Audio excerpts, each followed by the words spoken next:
Hello, everyone, and welcome to Losses Above Replacement, the best baseball podcast to grace your ears. I am today's host, Alex Clark. Alex Clark, joined today by our very own international free agents in Mathias Almakurasaki and Ryan Splash Potts, my main men on this January Monday. How are you all doing? I have today off from work, so I've kind of been chilling. I went to the gym today, and I've never seen that place more crowded in my entire life. I guess everyone's taking advantage of their off day. My I guess Steelers kick so, off yeah. in about 30 minutes. I expect almost nothing from that game. So, hey, I guess you can't be disappointed if you have no expectations, right? But other than Exactly. that, You can yeah, only go up from there. it's freezing out here. I don't like this. Can it be summer? Like, please. Please, can we just have summer soon? See, I like the snow. Hello friends. I'm kind of under the weather. I feel fine, but I sound like sadness from inside out. It was worse in previous days. Mac and Alex can attest to that. Yep. But I'm doing all right. I'm going to the Ravens game, hopefully Saturday. Um, hopefully Saturday so they don't play Pittsburgh and Pittsburgh loses in hilarious fashion today. But although I would be down to beat Pittsburgh in the playoffs again. So, anyways, hope you guys are doing well. Mhm. I like the snow. I do like the snow. I was walking home from work in the snow today, so that was fun. It was pretty cold though. Yeah, we're not we thankfully have not had a whole ton of snow over here. Um it's just been freaking cold. We're like yesterday I believe the low was 9 degrees Fahrenheit, which for Washington is That's freezing, man. that's very, very cold. I had to walk outside for a little bit Uncomfortable. during that, and no, yeah, just face hurt a lot from the wind. Because yeah, we also had high wind advisories for a bit too, so the wind chill was even more prevalent. Um, but yeah, no, overall, we're doing all right over here. Again, I want to wish everyone a happy MLK Day. Here, I know this is being recorded on MLK Day. You guys will see it afterwards, but I'll just wish it anyway.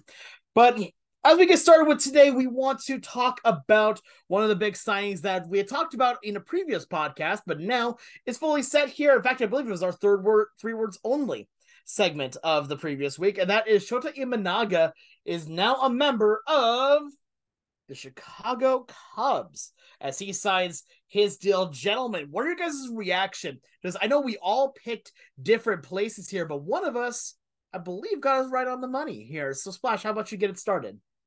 Yeah, I thought my logic was pretty sound. I don't know if that's why the Cubs signed him in particular and why like the Yankees weren't interested, but I like the profile of a guy who's going to be a fly ball pitcher at a ballpark where you're hitting fly balls when the wind's blowing in. Those aren't home runs. Those are going to be caught by Talkman, Bellinger, in theory, Suzuki, Hap, or in the infield. I think it's a nice fit. It's a third lefty in their potential rotation with Steele and a player that I'm totally blanking on right now. So that can almost be two lefty oriented. But I like what the Cubs are doing. This is their first move. I don't know if we're going to talk about Michael Bush, that saga today, but I like it in theory. I think you can get a good season out of Justin Steele, a good season out of Imananga, and good for the Cubs. Yeah, I mean the Cubs. I mean they just lost Marcus Stroman too, so they needed someone to replace him. Obviously, I know Stroman kind of had a rough second half, so I mean and he was injured, so they already did not have him from part of last year. But I really like this pickup, especially for the deal they got him on 4 years, 53 million. With it could extend potentially to 6 years and 80 million, but I feel like for a while the talk was that he was going to get over 100 million, or at least he was going to get more than Kodai Senga did. But they got him at a nice deal. By the way, his press conference was gold. That opening with him saying "Go That Cubs, go!" That was hilarious. I think was funny. Yeah, I remember Cubs that. fans are gonna love this dude. Like Mm-hmm. fly ball pitcher. I understand why the Yankees didn't go for him because the short porch and all that. I can see why the Red Sox didn't go for him. But yes, Splash. Okay, bro, when he said that he got the number 18 jersey because of Ben Zobrist, that made me, I'm not a Cubs fan. I hate the Cubs, in fact. That made me want to go buy a Cubs jersey because that is so cool that, he wants to honor a World Series hero in Chicago by wearing Yep. number 18. Now, granted, you could make the argument Chicago should retire the number because he was World Series MVP on the uh, um, drought 2016 team. ender. Yeah. Yeah, you could Mhm. make that argument, but that is so cool.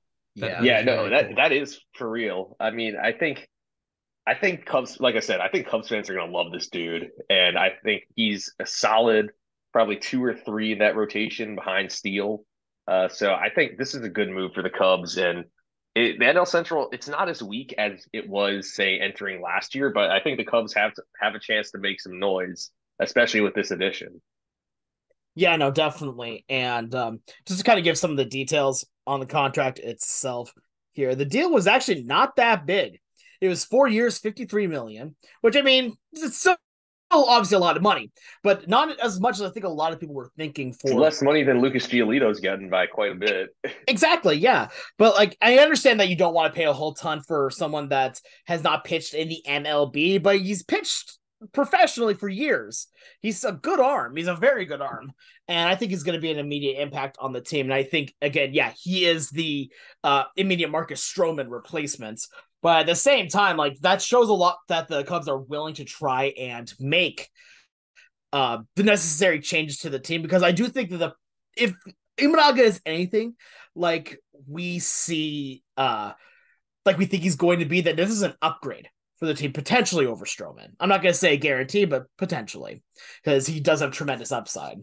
One thing that this also brings up here is what the Cubs are going to be doing next going forward. And we've already seen the first big domino of that as they made a big trade with the Dodgers here. And I gotta tell you, this kind of shook me a little bit. Sending like a someone have the details on this trade right now. So I would not. I know Michael Bush was one of the biggest pieces Yeah, involved in this one. Yency Almonte is the reliever going to the Cubs too, and then it was two young young, I believe they're both teenage prospects, and Jackson Ferris and Zaire Hope, who both have performed at the low minors, but they're both like 18, 19 years old. So I mean, they're still a ways away. While Bush is probably the everyday third baseman for the Cubs, and Almonte probably gets some high leverage reps out in bullpen. Mm-hmm. Yeah, no, from what it looks like here on the deal as well, part of it was that they needed to free up a 40-man roster spot for Teoscar Hernandez as they just signed. So that now is taken care of for them. But yeah, no, I feel like this may have been a bit of an overpayment potentially. I mean, Michael Bush and Enzi Almonte, both very good baseball players. Here, and to be fair, maybe this is the start of the moves that we could see for the Cubs trying to compete in what is arguably a fairly weak division that they're in, that they can still very much have a good chance of winning in 2024.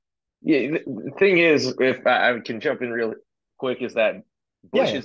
is blocked in Los Angeles pretty heavily. I mean, you mean around the infield, you have Freeman at first, Betts at second, Lux at short, and Muncy at third. There's no real spot for Michael Bush, who, by the way, Mm-hmm. he's torn the cover off the ball in the high minors last couple of years, but right now he just, with the Cubs, he can play every third base every single day, hit probably eventually in the middle of the lineup. So this is the right move for his career path. I mean, the guys that the Dodgers got have upside. It's just a matter of it's about the win now approach for both teams. Bush can help the Cubs win now, and he probably wasn't going to help the Dodgers win now. By the way, this Mm-hmm. does open up one more 40-man roster spot for maybe Clayton Kershaw to come back. I know he's going to be out until the Mm-hmm. summer, but he still hasn't been re-signed. Exactly. Yeah, there's still definitely some chance with that. Splash, is just something you wanted to say on that as well? Yeah, the Bush profile is weird because you look at the age, he's older than Juan Soto, for example. But yeah, like Max said, it's because he was blocked in LA and any other organization outside of maybe Atlanta. He's getting everyday plate appearances because you don't have first, second, and third base. Oh yeah, and he can't DH because there's this Shohei Ohtani dude. So that throws another wrench into that. And you're not going to move him to the outfield. Um, so He'd be yeah, blocked he's in an the older outfield too. yeah, Yeah. this is fair. Older prospect can be a little scary, but older prospect on the Dodgers, I'm a little bit more open to that because I can understand why he was blocked. So I think the Cubs got a solid piece to add to that infield with potentially Bellinger, but you got Horny Swan up the middle. That's one of the best duos in baseball. Yeah, Great exactly. defensive duo, I'll tell you that much. Very. Yeah, Nothing gets past those guys. exactly. One thing I also want to kind of bring up when it comes to this as well, when it comes to Bush going over there, is that this is one of the weird trades that we see in baseball where both teams are getting better and where both sides feel like it's a win now type of move. Normally, we see it's one side, trying to benefit for the future, one side benefiting now. This time it's both benefiting right now, which again, kind of rare if you ask me at that point. But overall, now this brings up one last question here before we move on to our next segment, and that is that Cody Bellinger is another player that's still unsigned, if I remember correctly. Like, right now, we're starting to see the Cubs now start to make their moves. They've already made two high-profile moves, again, this trade and the signing of Imanaga. Do they bring back a Bellinger? Because it still seems like a good fit. I don't see anyone else bidding on Bellinger. That's the thing. The only team I've heard, so at first people were like, all right, maybe the Yankees get Bellinger, but then the Yankees get Soto. Then, Mm-hmm. maybe it's Toronto. I mean, Toronto's been on everyone this offseason, though. So, same with Toronto and the Giants. I swear, they've been quote unquote involved in every Yeah. single, every single top free agent. Otani, Snell, Yamamoto. Like, it feels like everybody is, in this, in on those guys. But I feel like Bellinger has to go back to the Cubs. The other thing is that nobody's going to give him what he wants. He's Mm-hmm. reportedly asking for over 200 million, which he's not worth, in my opinion. So I think he takes whatever the Cubs give him. Maybe he takes another 1 year contract, but he should get. I think he can get around 100 million, but I think he goes back to the Cubs, but it's not going to be 200 million. I'll tell you that. Yeah, there's no chance. And when it comes to overall, what I see on this is that he has a lot of upside, yes, but of all the people that are on the market right now, he is the biggest example of high risk, high reward. Because we've seen Bellinger at these lofty heights before. Again, a rookie of the year, absolute masher of a hitter, great defender as well, with a good MVP rocking arm. too. Exactly, an MVP even. And but we've also seen him where he can't hit the Mendoza line, where he looks like he's just a little bit lost too. And it becomes a big issue. And so at that point, he's trying to capitalize on having a big year with the Cubs, which I mean, obviously, that's the smart move to do. You have to try and capitalize on that because, especially if you've been this kind of streaky, then how do you what do you do at that point, right? Like you have to try and capitalize on it because you don't know if you're next year you're gonna be at that level, and teams have caught on to that. That's why there's not been a whole lot of talk on him. I can see that definitely. I think a bunch of teams have been in on him, but not anywhere near that amount of money. If he's going to sign 1 year, it's going to be high money. If it's going to be multiple years, it's going to be much, much less money. Yeah, I will say with Bellinger that the Cubs got the best look at him. You can see like practice habits, whether it's batting practice or you can make swing adjustments. Like they have the closest like relationship to Bellinger outside of maybe you could argue the Dodgers, but most recent information goes to the Cubs. So I do think it's a touch alarming that he hasn't been signed yet. Um, by Chicago, maybe they have their own reservations, but I do think he's going to end up back in the south, not the south side, the North north side. side. Yeah, north side, yeah, over in Wrigleyville. But anyway, let us know what you think here. Do you think the Cubs are done making moves? Do you think Bellinger lets his ties to the Cubs go and tries to sign somewhere else? Let us know here on Twitter at LAR_baseball. Here, as now we're gonna get ready to a segment that definitely doesn't have any hot takes on it, a segment that has not had any hot takes on it, not whatsoever, and that is our positional rankings. Last week, we did my personal favorite position as first baseman. Now we move over to the second baseman rankings. We each have our top five, and we're going to reveal them all to you, give a little bit of explanation for why we have it, and definitely not make any questionable decisions. So, with that being said, here, is there anyone who would like to start us off? All right, Splash, I'm choosing you. Who is your number 5 ranked second baseman going into 2024? All right. You guys know I love the batted ball profiles. I love expected stats. I think they're more predictive than like sometimes can be more predictive than past performance. Any guess on who led second baseman in expected WOBA last season? I'm gonna guess Altuve. Nope. Hmm. He was 12th. Okay. Mac, do you have a Um, guess? uh, I do not. Okay. That's Glaber Torres. Oh, So yeah. Wow. So Glaber wow. Torres is my number 5 here. And I will have the caveat here that 5 through 15, honestly, 4 through 15, interchangeable. I'm not going to really get mad if you have any particular order. I just prefer my number 4 and my number 5 to be in the top 10. But I sent you guys the list of guys that could have been considered here. I'll just read it off real quick. But there's so many talented players at second base. You have guys that were in the top 5 last year who were coming off bad seasons, like a McNeil, like a Jimenez.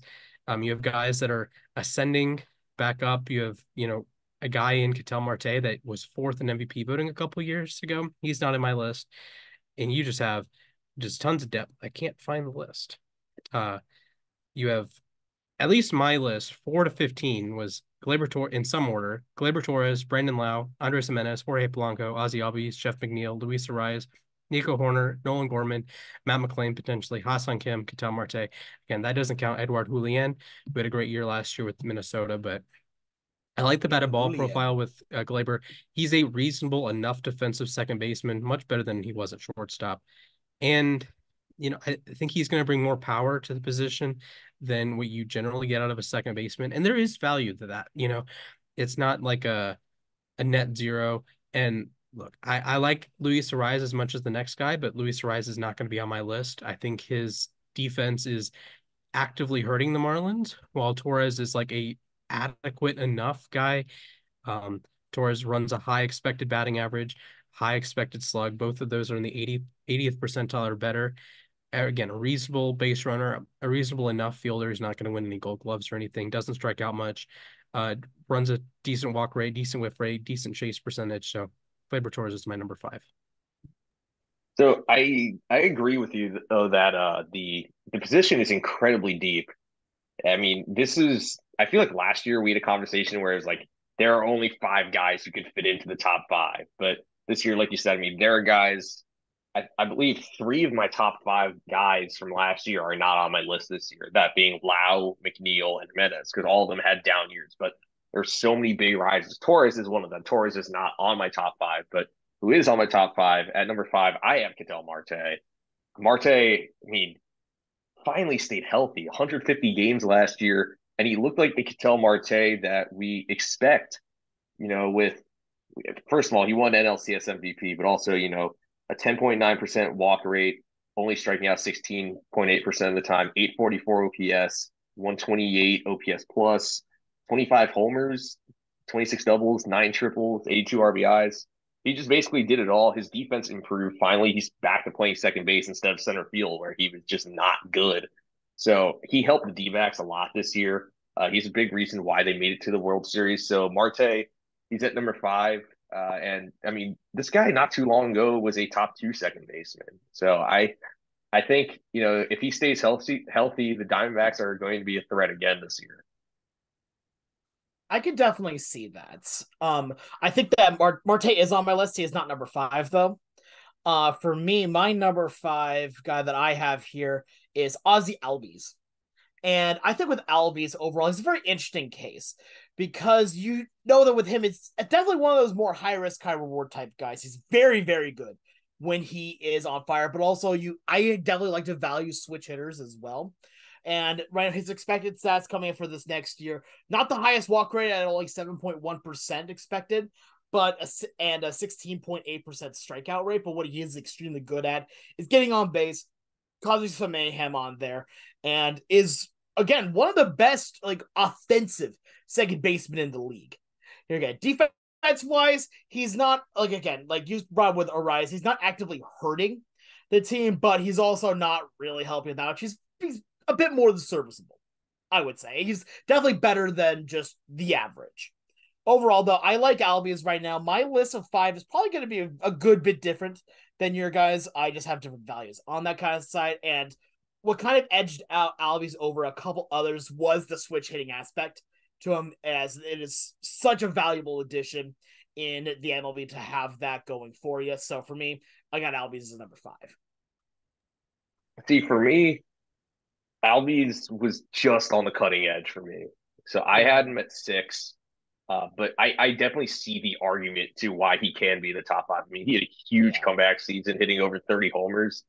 Yeah, I had him just behind Marte for my number 5 spot. Yeah, I totally get that. And I think that's a good play overall. Anyway, let's move on to our number 4, and I'll go first on this one. My number 4 is someone that Splash you brought up a minute ago, not on your list. He's on mine, and that's Luis Reyes. I think that Reyes is one of the most interesting ball players in baseball. He is one of those guys that, like, if you look at his baseball like stat pages and all this, you take a look at the Statcast page, and you talk a lot about seeing red on a lot of people's stats.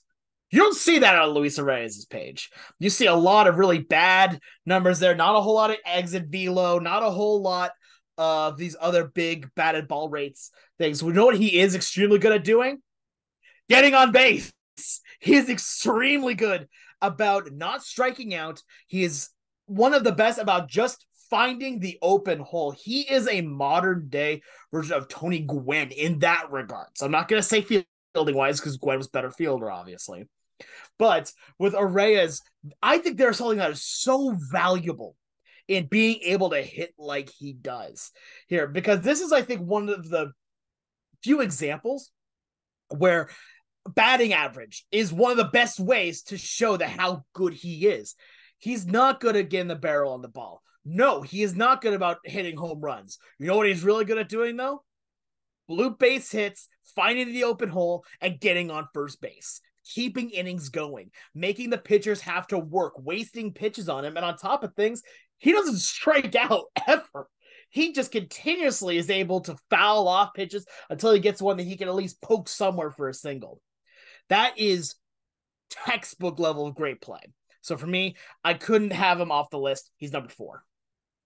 Yeah, so I also have Arraez at number 4. I mean, it's crazy because you look at his Statcast page and it's like, he doesn't hit the ball hard. He doesn't barrel it up.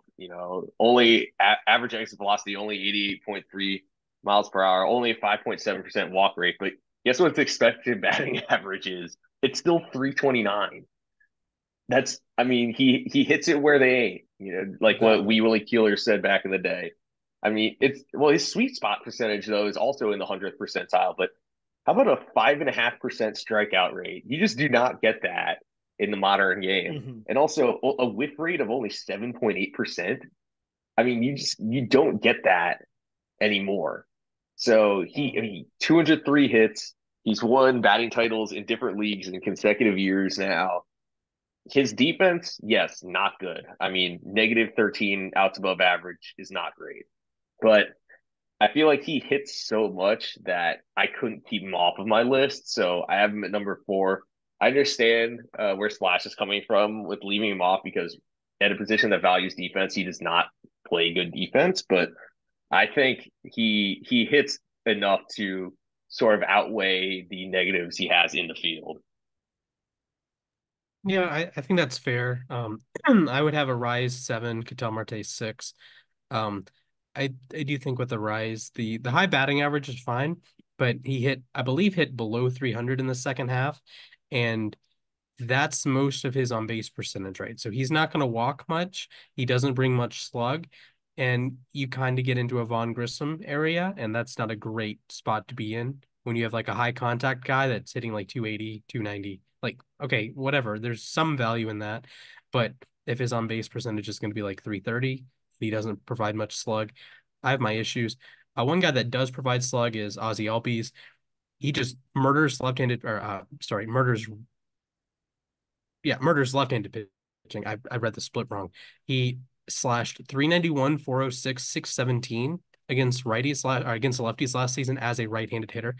And in Braves country, there's been the argument, should he switch over to just batting right-handed only? I don't know. But he was good enough against lefties. good enough as a lefty is still 800 OPS, but I like the batted ball profile a little bit more than Arise, and generally he's a better defensive second baseman than Arise and Torres. Rough year last year, but he's a guy that's a big on the accumulator metrics. He's a guy that in 5, 6, 7, 8 years we're could be looking at as a Hall of Fame case because he's going to have massive, massive offensive numbers at second base, and those guys don't come around very often. He's not a great on a rate basis, only a career 804 OPS last year, 849. That's like perfectly adequate. But at 124 OPS plus last year, he's going to play all right defense. He's a great base runner. He was 13 of 14 on steals last season, and he's one of the guys that aggressive base runner is going to take the extra base. Atlanta has a lot of these guys, and I think there's a lot of value there. Last year, he was plus 24 batting runs, 88th percentile, plus 2 base runs. That's 90th percentile. I'd like to see Baseball Savant come out with WAR so it can fit my narratives, but I think he's an excellent player. And when he's healthy, he's going to be, an 800 plus OPS guy, just absolutely murder left-handed pitching like most of the Braves do. Going to play solid defense. And I think he has the underrated aspect of he's a clubhouse leader. A lot of people would point to Freddie in recent years, but Ozzy Albies is the guy that is like the culture combiner. And like baseball is a game that you can play without like a language, without a language barrier, right? Unlike football or basketball sometimes. But baseball, Ozzy Albies is, if there's a guy in Atlanta that would wear the C, be a captain like an Aaron Judge in New York, I think Ozzy Albies would be my pick. I could definitely see that as well. Albies, again, I had him at number 5. All right, let's move on to our number 3 picks here. And Mac, how about let's have you start us off here with your number 3. So at number 3, falling a couple spots for me because he was the slam dunk number 1 the last couple of years, actually for a while now. I have Jose Altuve. Altuve is, when he's on the field, he's really good still. 17 home runs, 14 steals in 90 games, a 915 OPS, 151 OPS plus. So still very good, but his defense has definitely taken a step back. As has, his exit velocity is not great. To be fair, it's never been super high, but there's a lot of blue on his StatCast page. Let's just put it that way. That being said, he doesn't strike out much still. Still good whip rate, still a good walk rate, and he hits for power. For a little guy, he's got over 200 home runs in his career, and also close to 300 stolen bases. He does over 2,000 hits, by the way. So he's like a good all around hitter. Now, do I see him regressing in the future? Probably. He's going to be 34 in May. But he's still a top 3 second baseman to me. It's going to be about staying on the field. This is a guy who, I know Alex is going to roll his eyes at this, but Jose Altuve is a future Hall of Famer in my book. So, we've reached that stage in his career. Well, we're probably going to see his numbers decline over the years, but he's still effective. He's still in some ways a leader for the Astros, and I feel like as long as he's good, the Astros will stay good. So he's number 3 this year. I wouldn't be surprised if his ranking changes again next year, but yeah, I have him at 3. All right. I'll go into my number 3 then. And for my number 3, I am gonna go with someone that we've talked about a good bit here, and that is one Ketel Marte. I think Kettle Marty here. I just like calling him that. I know his name's Ketel Marte. I just like saying Kettle Marty. It's funny. Is one of the most interesting players in the game as well, right alongside Reyes. Here, his ability is not even so much that he's a great second baseman, it's that he can play anywhere and everywhere. He's a utility man in a starting player. And we're making him for second base on this, obviously. And you know what? That's fine. He's still just a great player overall. But you take a look at what he does right now. A fairly high strikeout rate of 17.2%. Not great, but a good walk percentage here at about an even 10% overall. His offensive bat has really come alive over the last year or so. He's definitely had stretches where he's just kind of been, but kind of like what we've seen him with Bellinger, is that he'll have great highs and great lows, great highs, great lows. It's about whether or not he can keep it consistent. And so far, we've seen that he's been able to do that over the last couple of years. I'm excited to see what he's going to do going forward. So for me, I have him at my number 3 second baseman. So number 3 for me is Jose Altuve. This is a tough one. And Astros fans, for a good reason, can get angry that he's not the highest ranked second baseman in the state of Texas. I understand, but I'm going to be consistent in my, I like the batted ball stuff.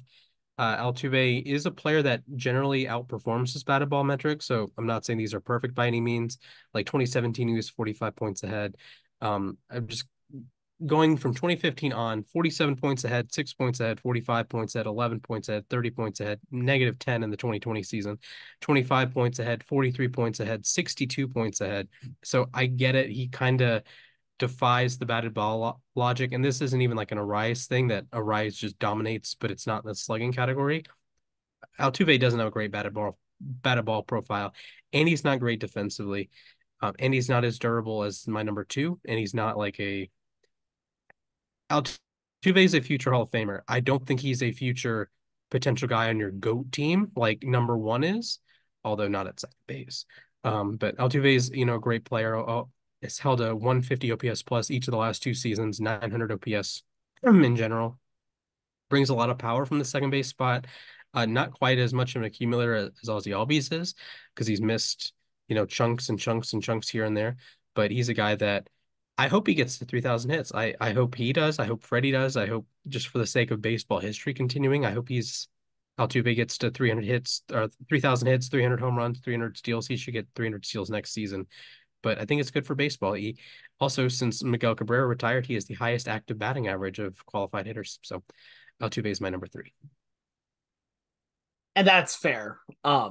So let's move on to our number two. I don't like hearing good things about Altuve, but I understand your points here. Again, let me be the homer that I am, that I could be at times.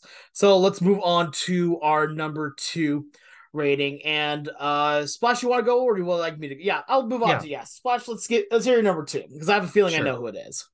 Number two is Marcus Semien. Mm-hmm. Semien's like the platonic ideal for a baseball player. He plays 162 games or tries to every single season.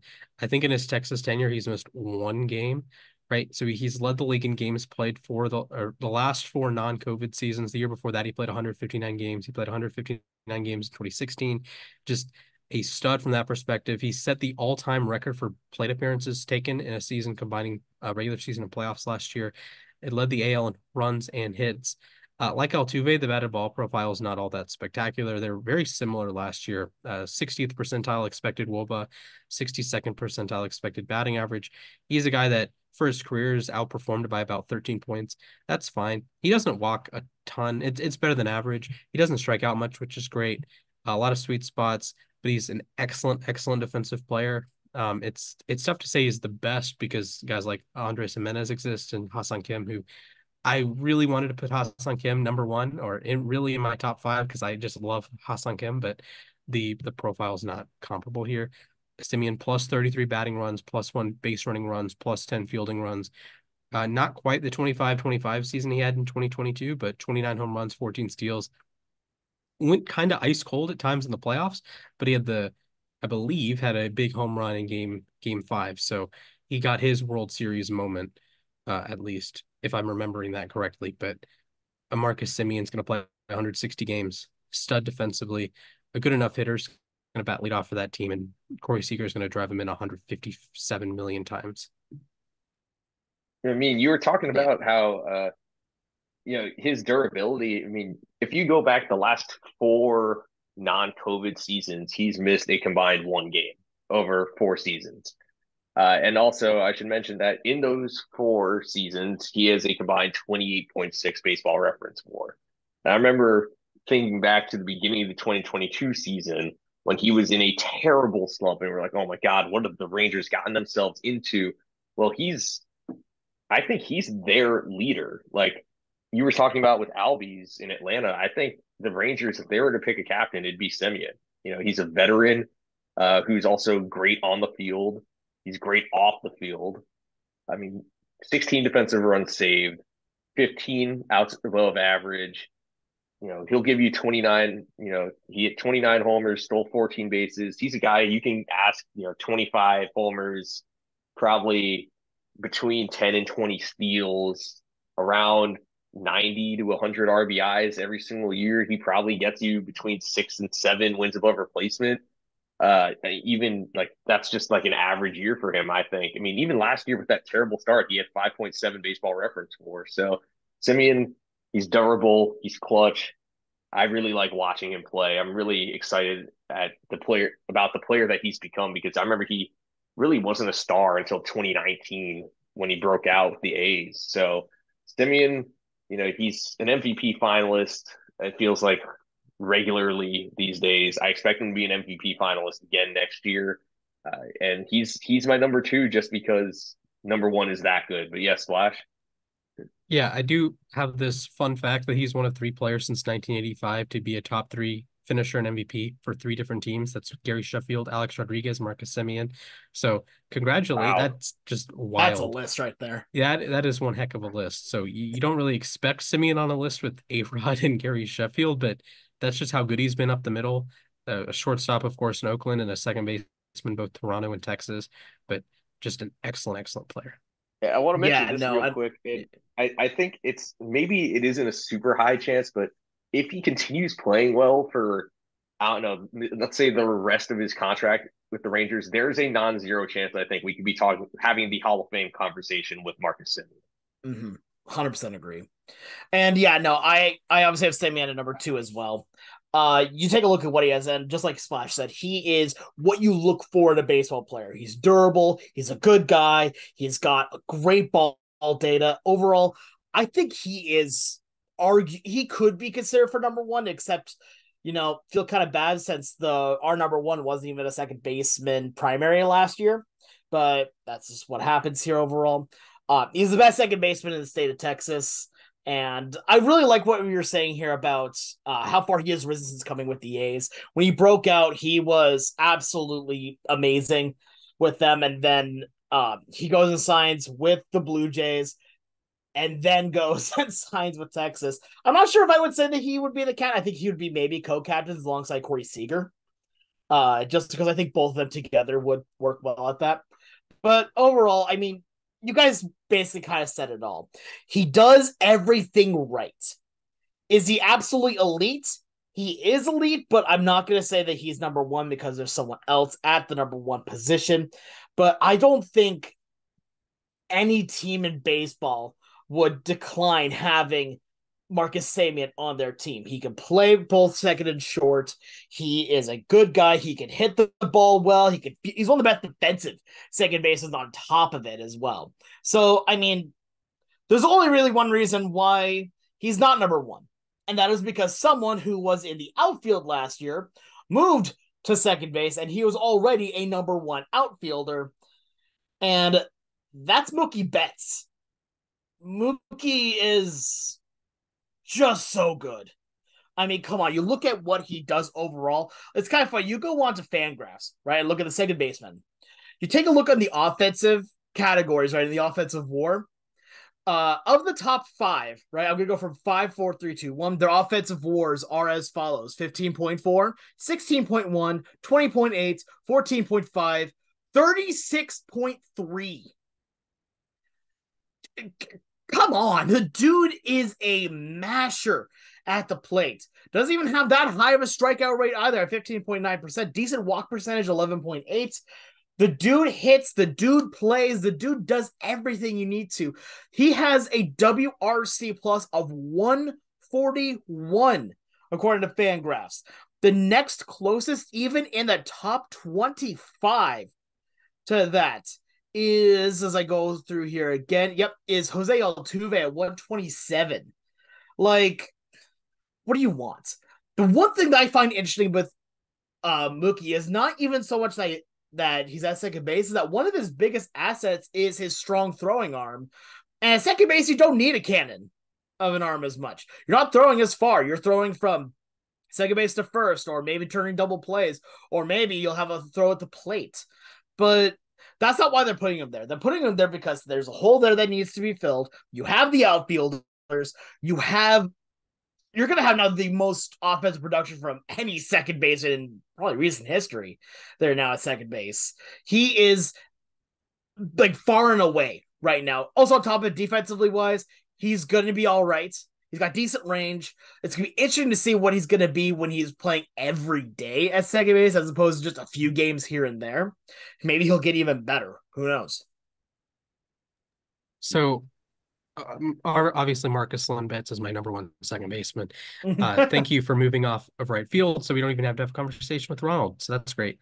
But I was listening to the Baseball Tonight podcast, and they made an interesting point that uh, the Dodgers wanted Mookie to be more engaged, and let that sink in that they want their future Hall of Fame right fielder to be more engaged. Okay, but usually when you move up the defensive spectrum, you expect offensive stats to go the opposite direction. Uh, as a right fielder last year, Mookie Betts at a 9.7 OP or 970 OPS. That's awesome, right? That's a 156 OPS plus. As a second baseman, 996 OPS. That's a 173 OPS plus. As a shortstop, over a 1,000 at a 1,039, 185 OPS plus. I'm just going to say it. If Betts can keep that up at second base, he will win the MVP. Barring Fernando Tatis hitting 60 home runs and playing like Roberto Clemente defense in right field, uh, Betts will win MVP if he has this sort of season, OPS around 1,000 as a second baseman only.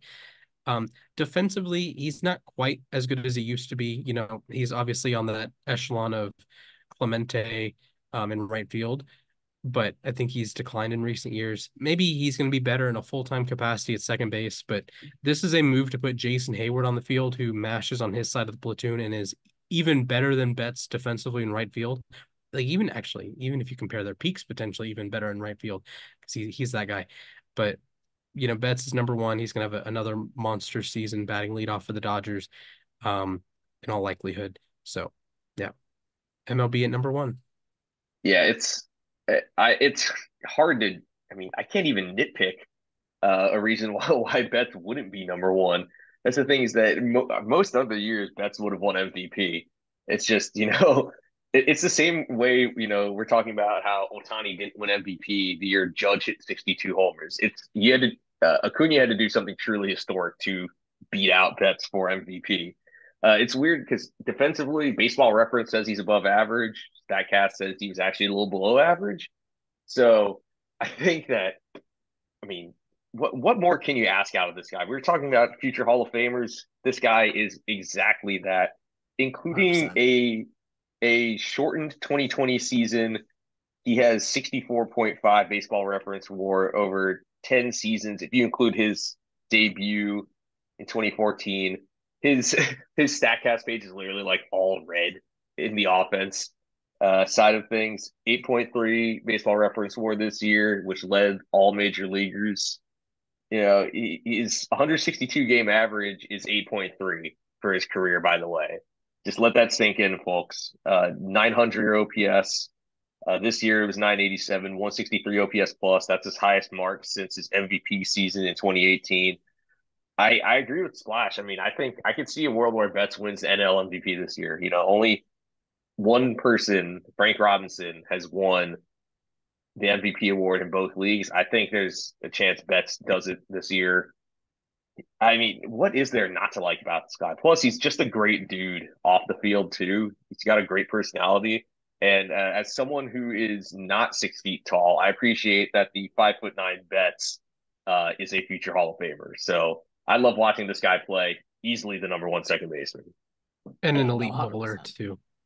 Oh True. yeah, Like that's great what we were bowler. talking earlier. I think it was doing the what athlete would you want to like do like these certain like other stats and these other like sports, and I think we all said Mookie Betts for that. I mean, just makes Oh yeah, sense, right? I Yeah. feel like he's No, probably good at every sport.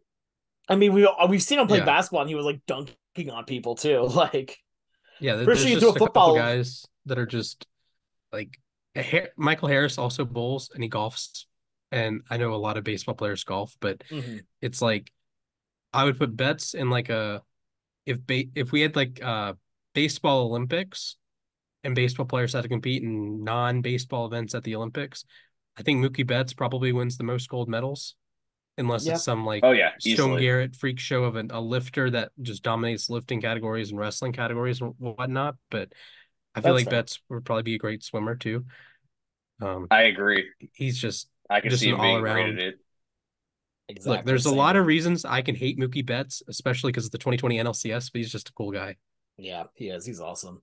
But those are our rankings here. Let us know what you think. Here again, let us know on Twitter at LAR_baseball here. What are your top five? Are there any that we missed here? Anyway, let's move on to everyone's favorite segment. It is trivia time. And for trivia, we have a bit of an interesting category today. And for hosting duties, I hand it off to one Ryan Splash Potts. Hello, friends. So this was a contingency plan in case I couldn't talk. So I can talk, thankfully. But we have a tic-tac-toe board inspired by Immaculate Grid, inspired by us.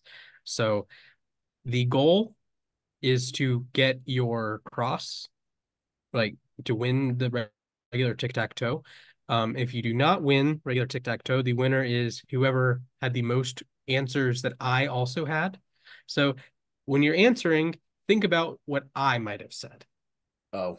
I don't know if that's going to help or hurt That's anyone, but tough. That hurts. That hurts. All right. Cool. okay. Sounds good. So here are the categories. On the top row, we have players who were in MLB Power Pros 2008. Fantastic. Sorry, Mac. Number I two, can infer. second column is players who played for the Seattle Mariners Love it. or All right. currently play. No, that works. Number three, World Series champions. Okay. On the rows, we have players who played for the Atlanta Braves, Okay. players who played for the New York Mets, Is that and player the center squares Mets? yes, center square is Mets, and the third square is players who were top three in MVP voting. Okay. Note that was originally going to be the Mariners, but obviously they haven't won the World Series, so yeah. All right. Sad Alex times. Yes, sad Alex times.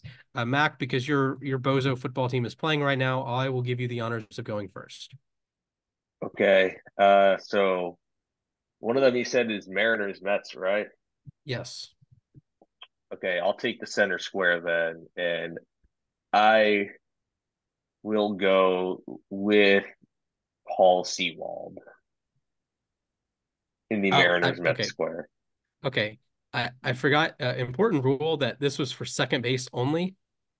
Oh my That God, was dude. that was a Oh, pretty critical rule to yeah. I forget. was about to say, wait a minute. Are these all Uh, just second basemen? yes, all second basemen. Oh, okay. Okay, Mac, Okay, give me I'll a give you moment. another give you another shot here All right. because So Okay, that's gonna be while the so shtick because it was second base day and I had first okay, base wait, I specific got it. trivia. Mac had Mets okay. Mariners second baseman Robinson Cano. Robinson Cano, obligatory no repeats. okay. Yes, So obviously. is that so I need to now say Mariners and Mets second baseman? Oh no, you pick a different square. Okay. So I'm sorry, I'm having trouble visualizing what the squares are. Sure. So Um. top is MLB Power Pros Okay. 2008, Okay. Mariners World Series winner. Then the rows, like the side, Atlanta Oh, I Braves, see. Mets, and then top three in MVP. And I need to pick second baseman. Yep. That's okay.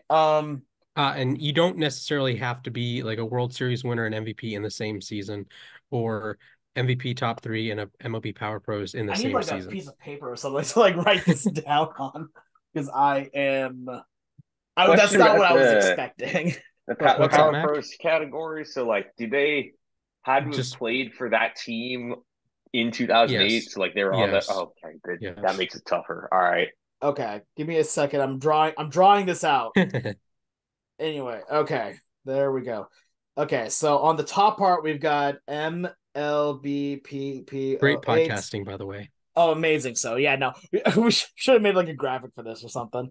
The Definitely. next Emily Power after Emily Power Plus on the top row it I was. could share it. Oh, that'd be good to do. Yeah, should before I start drawing out. Okay, let me share it real No quick. worries, you good.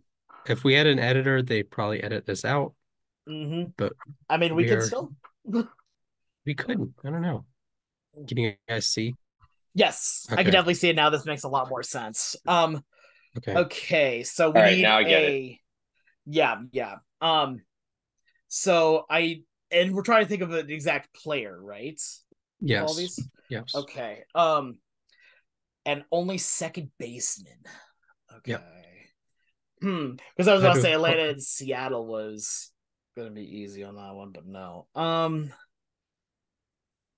I'm gonna go with uh And you okay, get so quick bonus. question for the MLB Power Pros '08 one. Yes. Is that one where they had to be MVP in '08? No, no, no, no, no, Anytime no. then? Yeah, anytime. Okay, Top three. then Just top three doesn't have to be MVP in that season. okay. Dang, you got rid of Robbie Cano because that's what's gonna be my thing for Haha. MLB Power Yes. Pros. Let's And you see get here. bonus points if you pick the same player I have in my personal grid. Gotcha. Okay. Let's see here. Let's go with um MVP top three and World Series winner. I'm gonna go with Mookie Betts. Oh no, so yeah, Mookie Betts is now second baseman, so Yeah, works. that's fine. Marcus Lindbets. Okay. All right. Um, I'm gonna go. I hope to God this guy was in the game. I think he was. I'm gonna assume he was. All right. MVP top three, MLB Power Pros, Dustin Pedroia. Dustin Pedroia, starting first That's right. baseman for the Boston Red Sox. He won MVP in 2008. Yep. So Nice. All right. Okay. Or Um, Alex. yeah. I'm trying to remember anybody that okay, Atlanta and Seattle at second base. Remember, it is tic-tac-toe. Oh, it's Tic-Tac-Toe. Oh. That means I have to get Atlanta World Series winner. Yeah. Okay. Sorry, I kept thinking Immaculate Grid. Sorry. Uh-huh. All right, so I have to go for Atlanta and World Series winner, I mean, you second could hope base. that Mac doesn't get I that mean, right. okay, I'll make the season Atlanta World Series winner. Then we'll just go with Ozzy Albies. The wizard. ah, Yes. All Okay, right. I completely forgot that tic tac toe was a thing. So okay, Yes. And it says tic-tac-toe board. I like look. Okay, all right, I've you seen. can. Reading is I can think hard. of I worse. understand. All right, Mac. Oh man. Okay. New York Mets World Series winner. I'm gonna go for um Wally Backman. I believe you're right. Yes, He was not on mine. he was a platoon second baseman with Tim Tuffle Yep. in 1986. Wally Backman. All right, Alex. All right, well for block, I have to go for Emily Power Brothers '08 and New York Mets. Trying to think of who was on. Who was the second baseman of that team? Like, I'm trying to think about like me doing like the trades and all Mhm. that stuff. Um, hmm.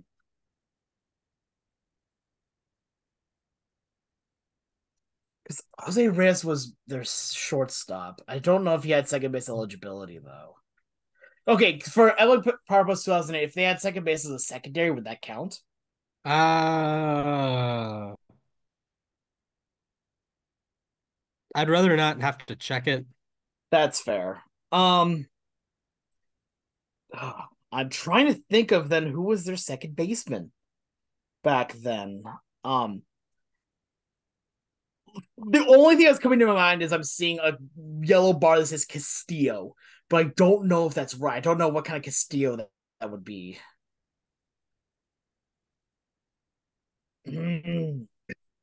I don't know what kind of Castillo that's hilarious. That's a great quote. That's a good quote right there.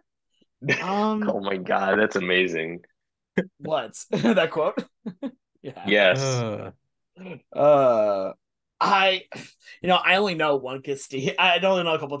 I'm gonna go say Luis Castillo because that I is don't remember. correct, Luis God, No Castillo. man, way! Also bonus No point because that way! was who I had in my grid. that So, is the Alex, last name any Mets fan wants to hear these days.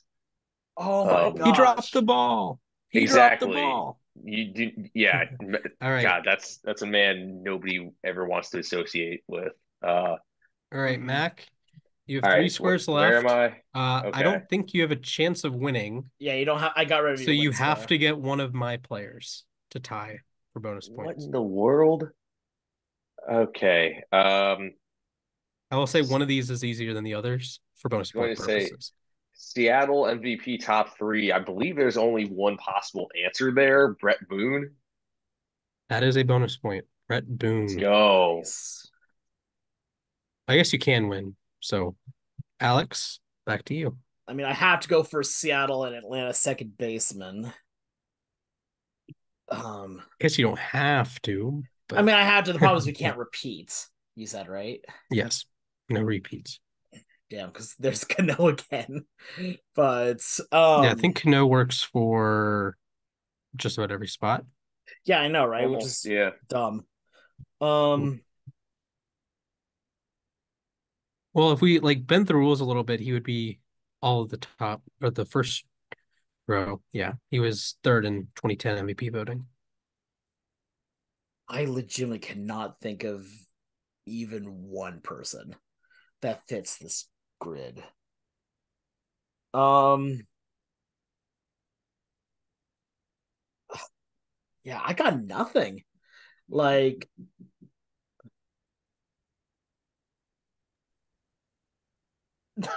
I hate that I don't know a Mariner, but I don't know who played second base while also playing for Atlanta. That's the tough part is that I can think of Yeah, guys who because play for both teams, but I can't think of a second baseman. like for some reason I know Brett Boone I think played for Atlanta for like a cup of coffee, but I can't think of That would be a anyone repeat. else. What's up? That would be a repeat, but he I did know. play for the Braves in '99. Okay, Splash, can you confirm that there is an answer to this question? Yes, there is an. I had to fill out the grid myself, Yeah. and it's not Okay. Robinson Cano, although Robinson Cano fits for it, and Brett Yeah. Boone fits for it. But yes, there Um are other available answers. I have no idea. Um I feel like I should know this answer, and I'm just drawing a complete blank.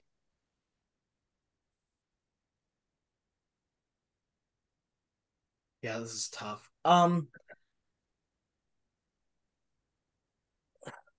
I'm trying to think of Okay, like okay. here's one name I I will guess. say the guy in my list didn't play second base for the Mariners, but he did play second base for the Braves, and he's classified on Baseball Reference as a second baseman. Okay. I don't know if that helps. I don't think it does. Um, the only name that's coming to my mind is someone that I know didn't play. Well, okay. There's one name that's popping out in my mind, but I'm not I don't think it's right. I'm gonna go Gordon Beckham. I will have to check that. Gordon Beckham. Did Gordon Beckham play for the Mariners? That's my Yeah, he question. played for like a Yes, minute. this is a correct answer, and actually better than my What? answer. Yo! Wow, better than my answer because my guy didn't play second base for your Bozo Brigade. All right, Oh, Mac, Oh my if you God. get the player that was on my list, you win. If you don't, then it's a tie. Okay, I believe I know the answer here. At least I think this guy was the second baseman for the Braves back then. And I hope that the game put him there too. Kelly Johnson. That is the winner right there. Kelly Let's Johnson, go. AL East legend. Good job, Mac. That's My legend way to grid too. go. was Twice. Kelly Johnson, Luis Castillo, Jeff Kent down the first column. Second column, Tommy La Stella, who did not play second base for Seattle, but he's the second baseman. Sam Haggerty in the middle. Uh, Senny. Brett Boone bottom, and then the right side, Johnny Evers, Boswell for the Mets, and Snuffy Sternweiss for the Yankees back in the 40s. My guy. Wow. That's fun. Uh, I'm surprised none of you got Snuffy Sternweiss. I'm gonna I'm be not honest sure if here. that's a real Snuffy is person. the only thing that your voice is right now. I didn't think about that as a baseball player. So, Dang. Okay. Well, goodbye, friends. all right. No, thank you for that swatch. That was interesting. I'd That love to do was, that yeah, again that was sometime. That nice. was fun. Just I agree. tough but fun. All right, but with that being said, it's now time for every as for the segment we like to end every show with here, the moment to ourselves, where we take a moment, talk about whatever's on your mind. Does not have to be baseball related, but it absolutely can be. Is there anyone who would like to start us off? If not, then I will. You All right, you can go ahead. I'm still I thinking. sounds good. All right, so my time will begin in three, two, one. So I'm really excited. By the time this podcast comes out, um, It is. I will more than likely be seeing some very good friends of mine. Some friends that are going to be coming in from California, and I am so excited. So you can see these are some of my best friends that I've known for several years, and I've actually only met them in person twice. And they're getting to come out just for have fun for a week. And the last time they came out, I didn't get to spend a whole ton of time with them, so I'm really excited to get to rectify that this time around here. Just gonna go have fun, play games, play a little bit of tourist, and I am so unbelievably excited to get to see them. Yeah, I still have a lot to do. Still got to get packed. Still got to get car cleaned out, get some other things put together. But uh, just something exciting is going on in my life. So yeah, there's that. Alrighty then. So who would like to go next? I can go. All right, sounds good. Splash, your time begins in three, two, one, go. So by the time we record the next time, I will have gone to a Baltimore Ravens playoff game.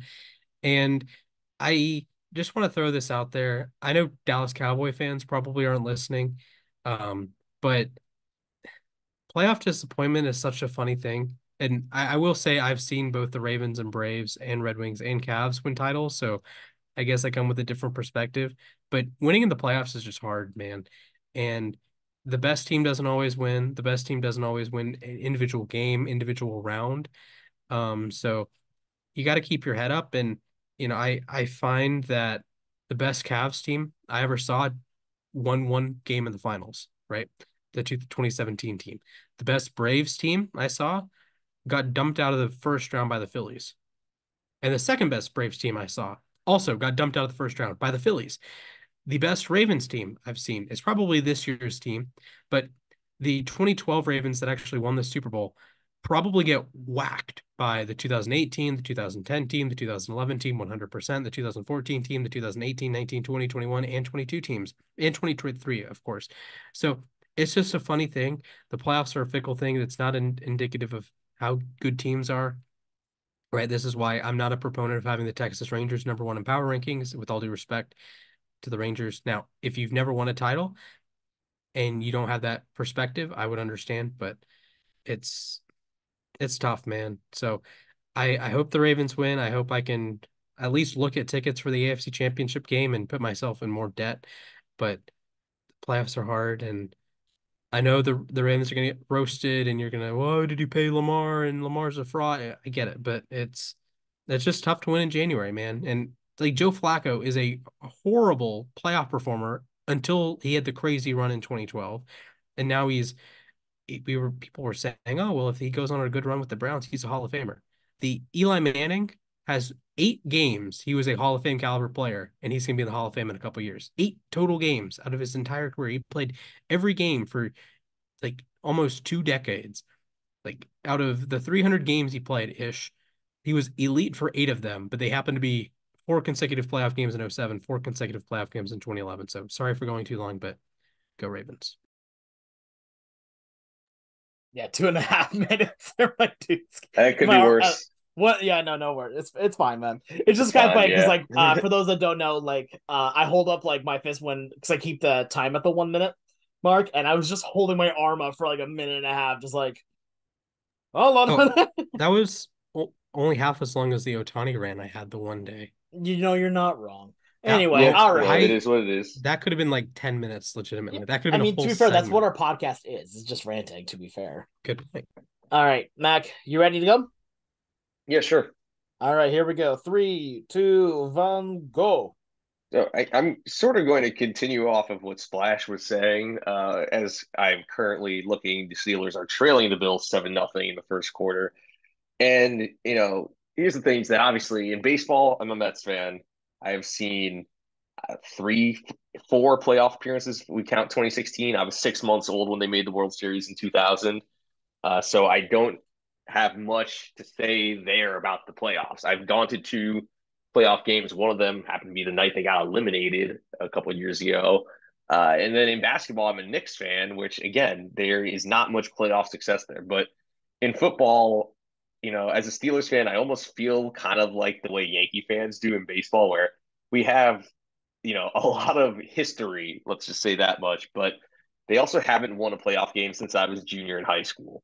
So, I understand I feel kind of like a spoiled brat when it comes to football, but I just, it is like Splash was saying, it's incredibly hard to win playoffs, especially in a one game sample. So, if your team is in, you have a chance, but also you could be, 17-0 or 162-0 or 82-0 and still get bounced immediately. So just my 2 cents there. Yeah, trying to win in January is probably one of the hardest things to do just because the competition is so high, the lights are on you. It's tough. But you know what? That's going to do it for our podcast today. Let us know what you thought about any of the topics, especially the grid. It's like the tic-tac-toe grid. Let us know who you would have had in each one of those, again, at LAR_baseball. But that's going to do it for us. I want to thank you all for tuning in. Make sure you go follow us on Twitter at LAR_baseball. You can follow me on Twitter at SportsGuy242. Follow Mac at Mathias_A_K. And then follow Splash at Mr. Splashman19. But from all of us, here at Losses Above Replacement, we want to thank you all for listening. Have a great rest of your day. Stay safe, and we'll see you all real soon. Thank you.